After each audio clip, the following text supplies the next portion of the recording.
The alarm sound filled the bridge of the Coalition patrol ship's steady light. Captain Genthar's 4 eyes focused on the main screen. His scales turned from blue to worried purple.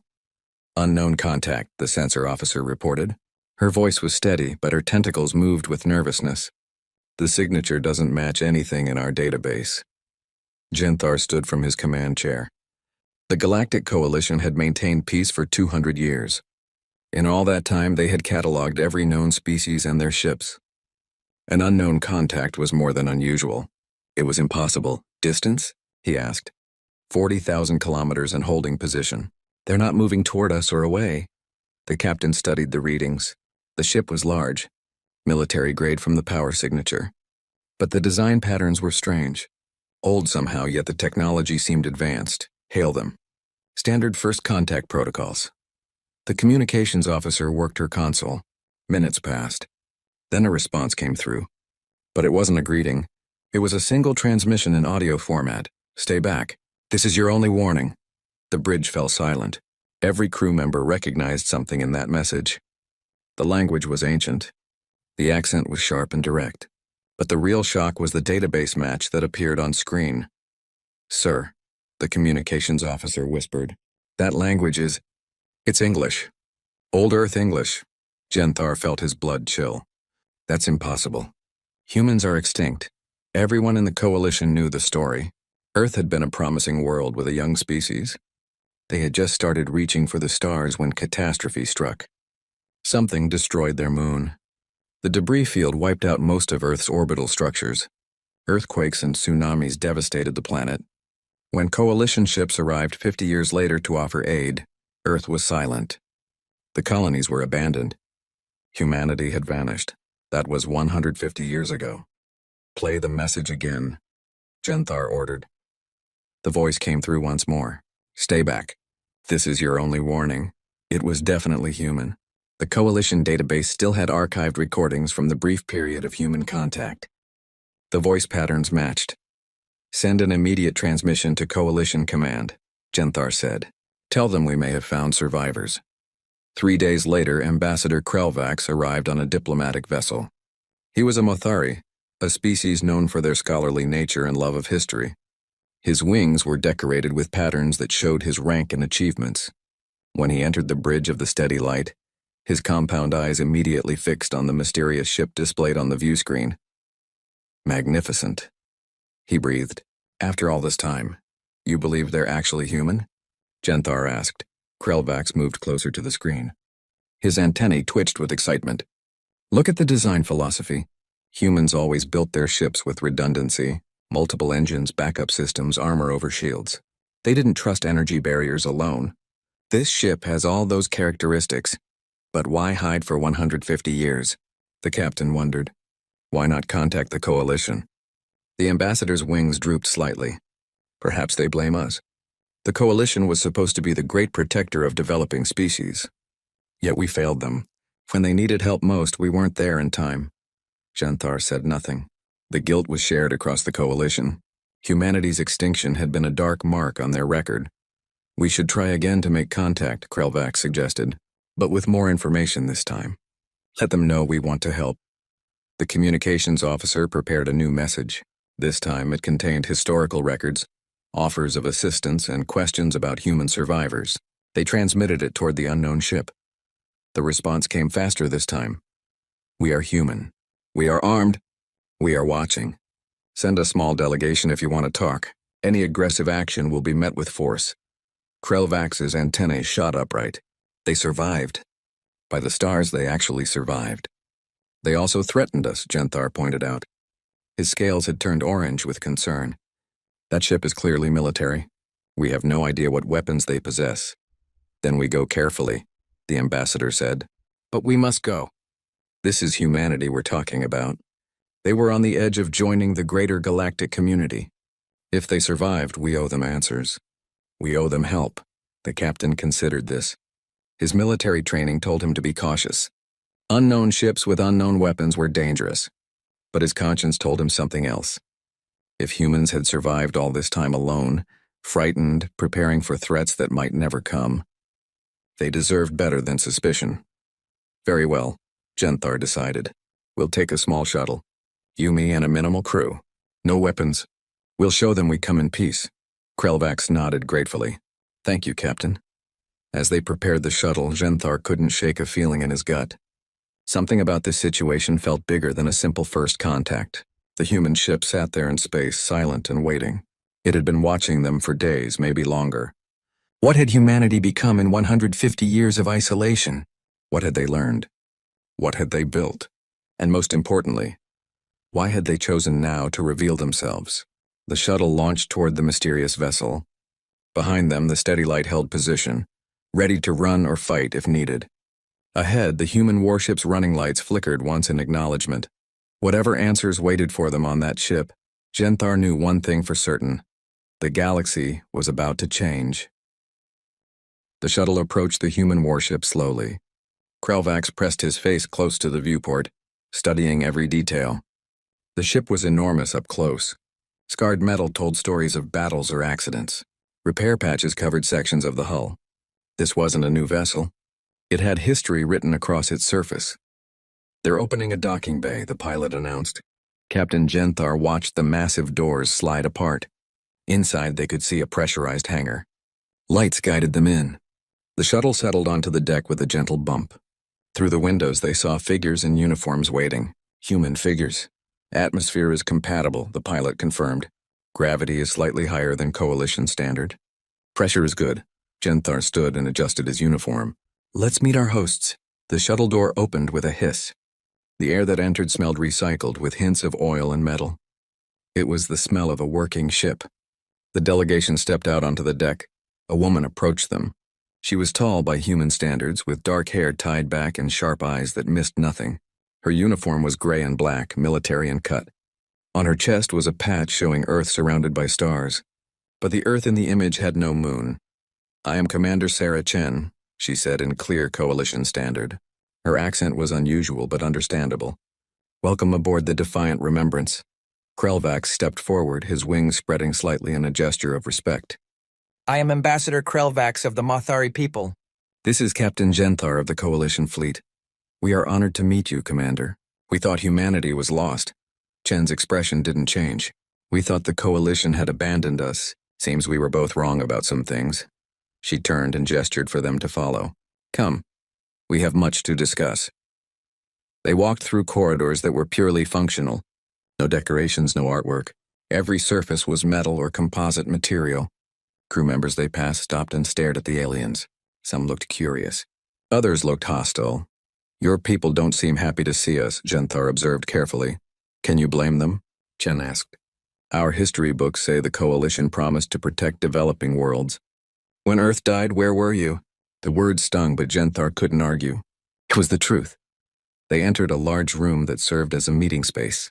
Maps covered the walls. Star charts marked with human notation. Territory boundaries that didn't match Coalition records. Chen gestured to seats around a table. "Before we talk about the past, you need to understand the present," she began. "The Defiant Remembrance is a generational warship. We've been traveling for 147 years. This ship is home to 6,000 people. Most were born here. Many will die here." Krelvax's antennae drooped. 6,000 survivors on one ship? Chen smiled for the first time, but it wasn't friendly. It was the smile of someone holding a secret. "Oh no, Ambassador. Not just one ship. This vessel is part of the Exodus fleet. We have 173 ships. Total population is just over 2 million humans." The shock was visible on both visitors' faces. Genthar leaned forward. 2 million? How did you evacuate so many?" "We didn't evacuate," Chen explained.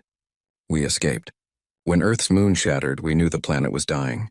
Every colony, every orbital station, every ship we had was mobilized. We grabbed whoever we could, whatever resources we could carry, and we ran. We've been running ever since." She activated a display on the table. It showed the human fleet scattered across a vast region of space. "We learned to hide, to move quietly, to avoid detection.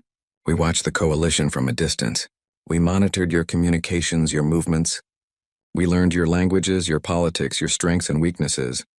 You've been spying on us," Genthar said flatly. "We've been surviving," Chen corrected. "We didn't know if whoever destroyed Earth would come back.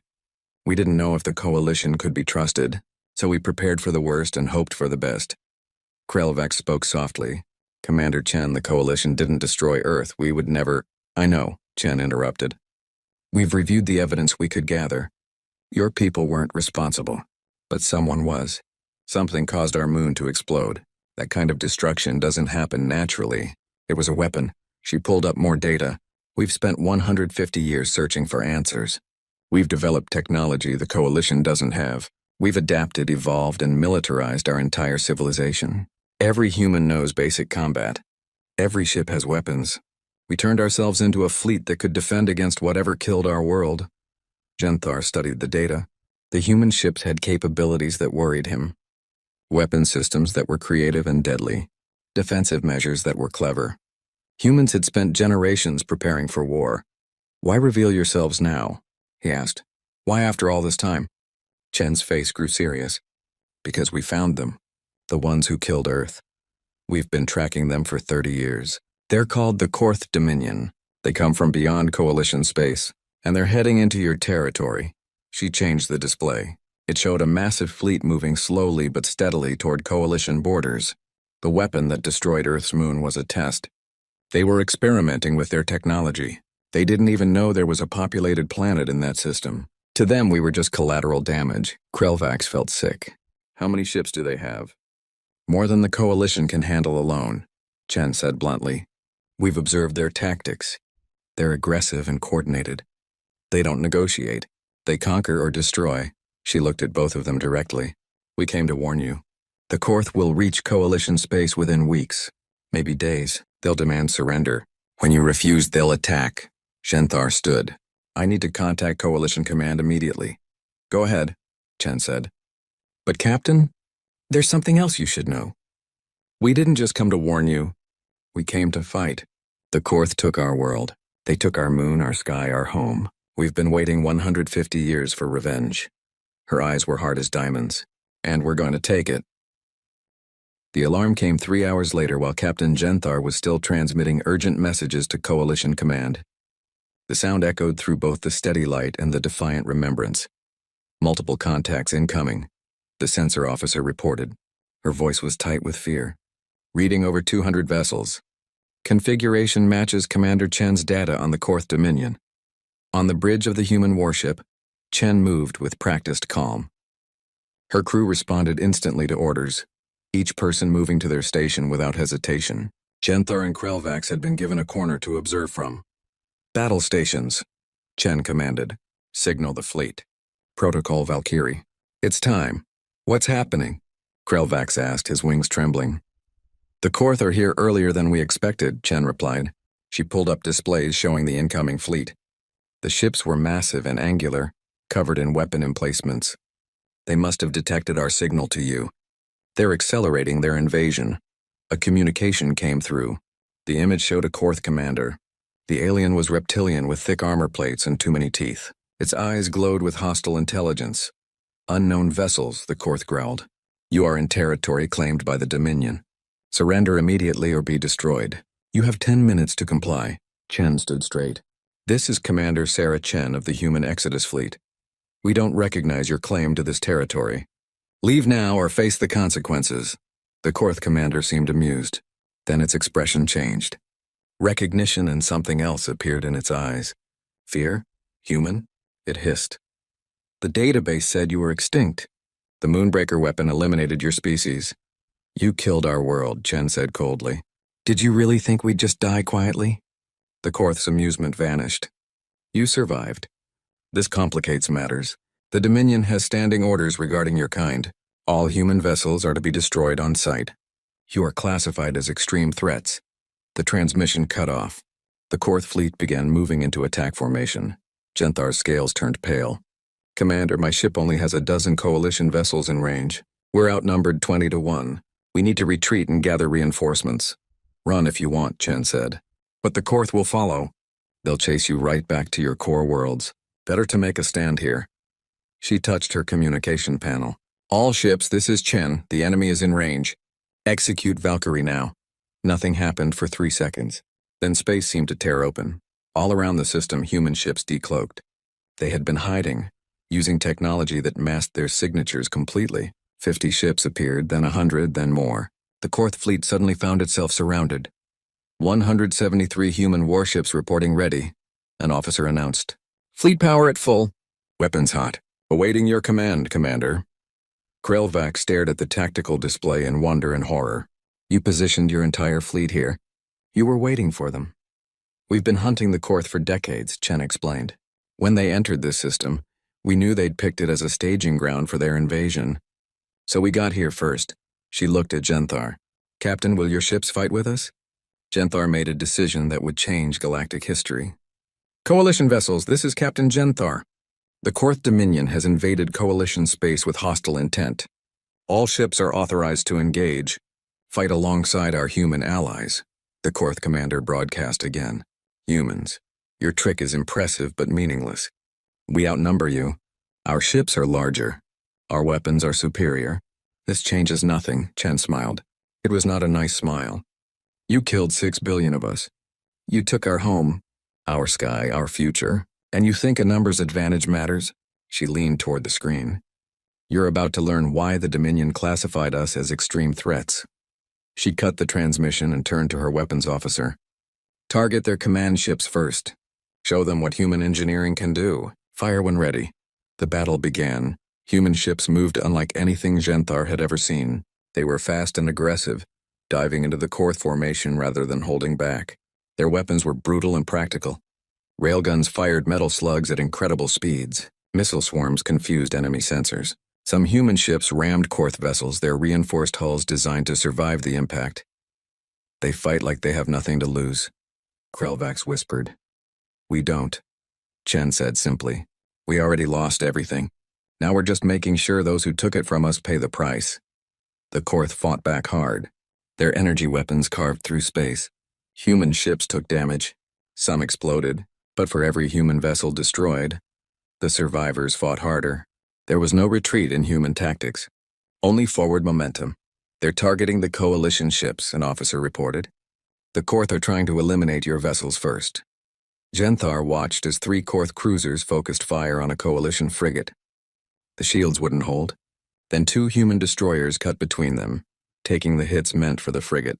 One human ship's hull breached, venting atmosphere, but it kept firing until its reactor failed. They're protecting us, Genthar said in disbelief. They barely know us and they're dying to protect us, Chen nodded. That's what you do for allies. That's what the Coalition should have done for Earth. The words hurt, but Genthar couldn't argue. He watched humans demonstrate what loyalty looked like, what sacrifice meant. These people had every reason to hate the Coalition, yet they fought beside them anyway. The battle raged for hours. The Korth were powerful, but humans were relentless. Every tactic the Korth tried, humans countered. When Korth ships tried to break away, human vessels pursued. When they tried to regroup, human attack patterns prevented it. Commander, an urgent call came through. The Korth flagship is charging their primary weapon. Energy signature matches the Moonbreaker from historical records. Chen's face went hard. Target solution? They're aiming at the Coalition command ship. Everyone on the bridge looked at the tactical display. The massive Korth flagship was building power. In minutes, it would fire the weapon that had destroyed Earth's moon. And it was pointed directly at Genthar's vessel. Chen made her decision instantly. Helm, full speed to intercept. Put us between the Korth flagship and the steady light. All power to forward shields. Commander, we can't take that hit, her executive officer protested. That weapon will destroy us. Then we make sure it doesn't get a second shot, Chen replied. Weapons, prepare the lance, all power to the main gun. We're going to return the favor. The defiant remembrance accelerated hard. Genthar felt the gravity shift even through the inertial dampeners. The human warship positioned itself directly between the Korth flagship and the Coalition vessels. Chen, what are you doing? Genthar demanded. Move your ship. That weapon will tear through you. Probably, Chen agreed calmly. She watched her tactical display with the focus of someone who had already accepted their fate. But it won't get through us fast enough to hit you. And it definitely won't get a second shot. The Korth flagship's weapon finished charging. Energy crackled along its hull. The same weapon that had destroyed Earth's moon was ready to fire. All crew brace for impact, Chen announced across her ship. It's been an honor serving with you. Remember Earth. Remember Earth. Her crew responded in unison. No fear in their voices. Only determination. The Korth fired. A beam of terrible energy lanced across space. It hit the defiant Remembrance dead center. The forward shields held for exactly 2 seconds before shattering. The beam carved into the hull. Armor plating vaporized. Internal compartments were exposed to space. Alarms screamed. The ship shuddered under the assault. Sections of the hull began to buckle. But the vessel held together. The beam didn't punch through. Human engineering, designed with paranoid redundancy, absorbed the impossible damage. Forward sections lost. An officer reported through gritted teeth. Hull integrity at 30%. Life support failing in zones 1 through 4. Casualties heavy. Weapon status? Chen asked. Blood ran down her face from a cut on her forehead, but her voice was steady. The lance is charged and ready, Commander. Chen smiled through the pain. Then let's show them what we learned from their own weapon. She opened a channel to the Korth flagship. You killed our world with that weapon. We studied the debris for years. We learned how it works, and we made our own version. Goodbye. The defiant Remembrance fired. The lance was humanity's answer to the Moonbreaker. 150 years of rage and engineering compressed into a single weapon system. It had never been tested in battle. Human scientists hadn't been completely sure it would work. It worked. The beam that erupted from the damaged human warship was blue-white and terrible. It crossed the distance to the Korth flagship in an instant. Unlike the Moonbreaker, which destroyed through overwhelming force, the lance was surgical. It punched through the Korth ship's shields as if they weren't there. It carved through armor, through bulkheads, through the reactor core. The Korth flagship didn't explode. It simply stopped existing. The weapon tore it apart at a molecular level. One moment there was a massive warship. The next moment there was an expanding cloud of particles. The battle paused. Every ship, human and Korth and Coalition alike, stopped firing. Everyone stared at where the Korth flagship had been. Confirmed kill, the weapons officer reported quietly. Korth command vessel destroyed. The lance performed as designed. Chen sagged in her chair. Then it was worth it. Helm, can we still maneuver? Barely, Commander. We're dead in space. Main engines are gone. We're venting atmosphere from 17 breaches. Seal what you can. Get the wounded to medical. Chen looked at Genthar and Krelvax. Captain, I'd recommend you take command of the battle now. We've cut off the head. Time to finish the body. Genthar nodded and rushed to the communication panel. All Coalition vessels, this is Captain Genthar. The enemy command ship is destroyed. Press the attack.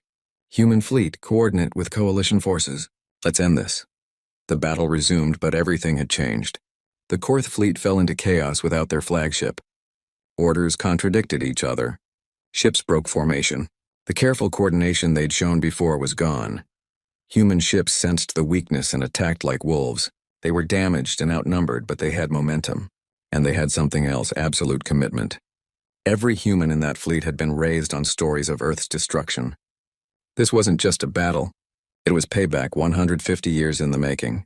Human vessel Remembrance of Tokyo is down, a report came in. They took 3 Korth cruisers with them.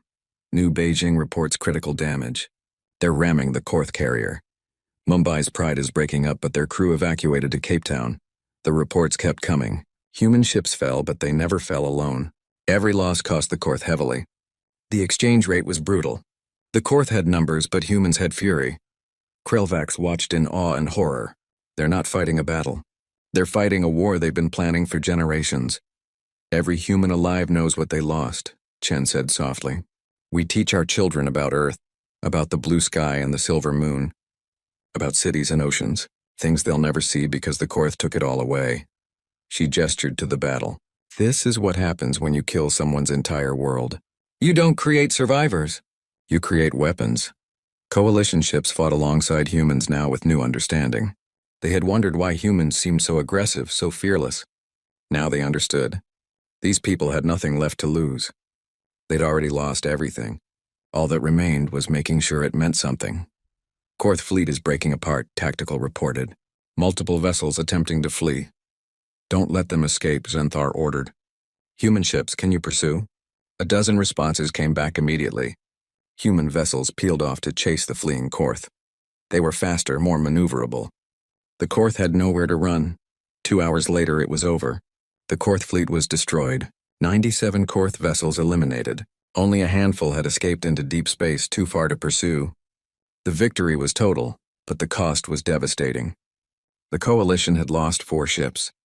The human fleet had lost 43. Chen sat in her damaged command chair watching the casualty reports come in. 43 ships, 43 generational vessels. Each one was home to hundreds, sometimes thousands. Their entire lives were on those ships. They gave their lives protecting the Coalition, Krelvax said gently. They will be remembered as heroes. They were already heroes, Chen replied.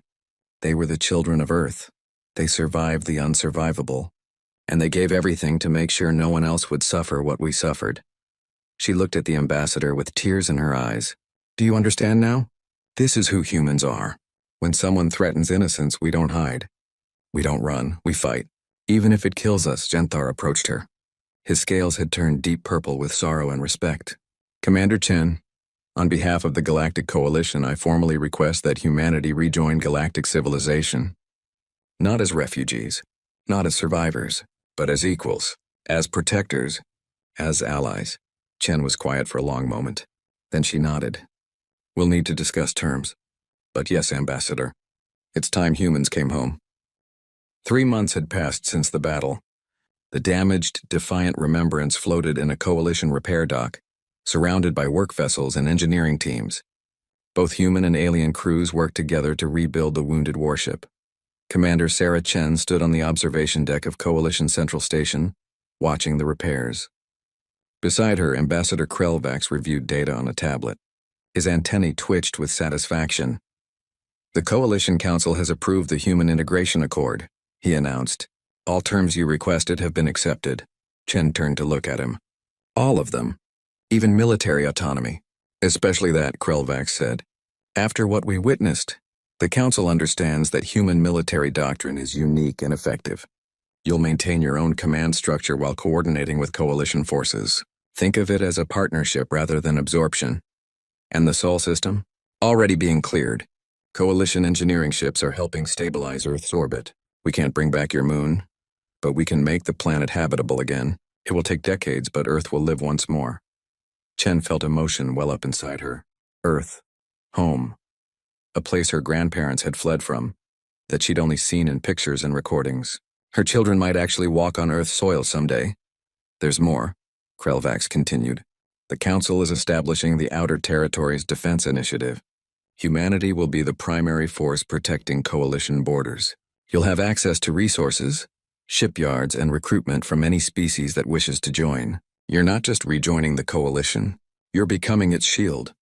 Is that what we are now? Chen asked quietly. Professional warriors? The ambassador's wings folded in a gesture of respect. You're survivors who learned to fight. There's a difference. Warriors fight for glory or conquest. You fight to protect. The Coalition needs that. The Korth proved there are threats beyond our borders we never knew about. A chime interrupted them. Captain Genthar entered the observation deck, his scales showing a healthy blue-green color. He'd been promoted to admiral after the battle and now commanded the Coalition's Joint Human-Alien Defense Force. Commander Chen, Ambassador, he greeted them. I have news. The Korth Dominion has sent an envoy. Chen's expression hardened. They want to negotiate? They want to surrender, Genthar corrected. Well, not exactly surrender. More like a non-aggression pact.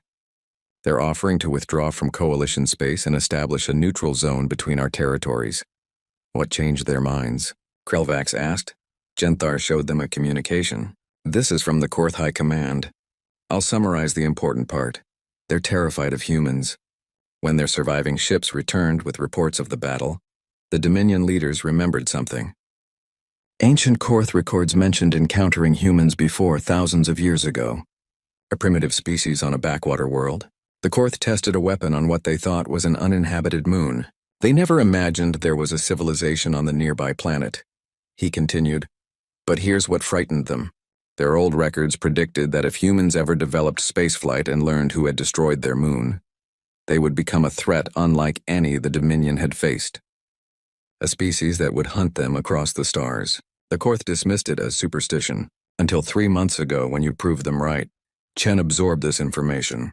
So the Korth's own history warned them about us, and they still tried to fight. Pride, Genthar said simply. They thought the warning was about primitive humans with crude weapons. They didn't expect you to become this. He gestured toward the defiant remembrance. A fleet of generational warships carrying a civilization that spent 150 years preparing for revenge. What do the Council recommend? Chen asked. They're leaving it up to you, the Admiral replied. This is between humans and Korth. Whatever you decide, the Coalition will support. Chen thought about all the lives lost. 43 ships in the last battle alone, thousands of humans who would never see Earth restored, children who grew up in corridors instead of under open skies, all because the Korth had been careless with their weapons test. But she also thought about what continuing the war would cost. More lives, more ships, more orphans raised in warships taught that fighting was all they knew. Accept their terms, she decided. Establish the neutral zone. But make it clear that if the Korth ever cross that line, if they threaten anyone under Coalition protection, we'll finish what we started. Krelvax nodded approvingly. A wise decision. Mercy is strength when you've already proven your power. It's not mercy, Chen said firmly. It's practicality. We've spent 150 years focused on revenge. Now it's time to focus on living again. Our children deserve better than endless war. She looked out at the stars. But we'll never forget. And we'll never be unprepared again. The galaxy thinks humanity is dangerous now. They haven't seen anything yet. Wait until we rebuild. Wait until Earth has cities again. Wait until we're not just surviving but thriving. Genthar's scales shifted to a respectful purple. The Coalition is grateful for your partnership, Commander. And perhaps a bit nervous about your potential. Chen smiled. Good. Fear keeps people honest. Just remember that we're on your side now. The question is whether the rest of the galaxy can handle having humans as allies. 6 months later, the first human ship entered Earth's atmosphere in 150 years. It wasn't a warship. It was a colony transport called New Beginning. On board were engineers, scientists, farmers, and families. People ready to rebuild. The planet was damaged but alive. Earthquakes had reshaped coastlines. Weather patterns had changed. But life had survived. Plants grew wild. Oceans still flowed. The sky was still blue. Chen stood on the landing site, breathing Earth's air for the first time in her life. Around her, people cried and laughed and fell to their knees to touch the soil. The soil of home. Her communication device chimed. It was a transmission from the Exodus fleet. The remaining 130 human warships had taken up positions around the Sol system. They would be the guardians of humanity's rebirth, but they weren't alone. Coalition vessels patrolled alongside them. The steady light, Genthar's original ship, held position at the edge of the system. Other species had sent ships, too, a show of solidarity, a promise of protection. Krelvax had traveled to Earth as well. He approached Chen, his wings spread wide to feel the breeze. It's beautiful, he said softly. I understand now why you fought so hard. This is what the Korth tried to take from us, Chen replied. This sky, this ground, this feeling of belonging somewhere. They failed. We survived, and now we're home. She watched as construction drones began surveying the area for the first settlement. Human children ran across the grass laughing. They had been born in space, but they would help build Earth's future. The galaxy wanted to know what happens when humans are armed, Chen said. Now they have their answer. We become protectors. We become guardians. We become the ones who make sure what happened to us never happens to anyone else. Above them, the human warships maintained their watch, silent sentinels carrying the memory of 6 billion lost lives and the hope of billions yet to be born. The unknown signal that had started this journey was no longer a mystery. It was a promise. Humanity had returned. Armed, determined, and ready to stand with the galaxy against any threat. The Coalition had gained more than allies in the war. They had gained family, and families protected each other. In the distance, construction began on a monument. It would show Earth with its moon, whole and complete. Beneath it, an inscription would read, Remember what was lost. Protect what remains. Never forget who we are. The human spirit, forged in tragedy and hardened by survival, would ensure that message echoed through the stars for generations to come. They were armed not just with weapons but with purpose, and that made them the most powerful force the galaxy had ever seen. The story of humanity's extinction had been wrong. It was never an ending. It was just the beginning of something far greater.